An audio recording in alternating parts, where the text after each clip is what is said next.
Vote বড় বালাই। গৃহস্থের হিসেবে ঢুকে রুটি বেলতে বেলতে ভোট চাইলেন পুরসুরা তৃণমূল প্রার্থী পার্থ হাজারি।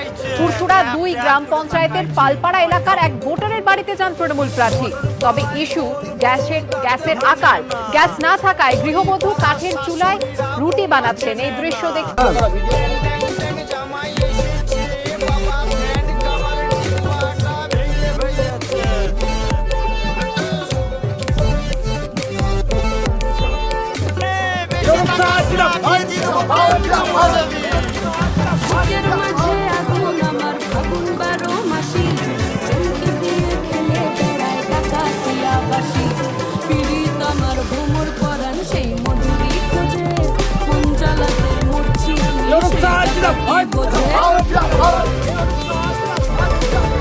বাঙালি অস্মিতা জাগাতে হাতে কাতলা মাছ নিয়ে অভিনব প্রচার। বিধাননগর কেন্দ্রের বিজেপি প্রার্থী শারদ চট্টোপাধ্যায়।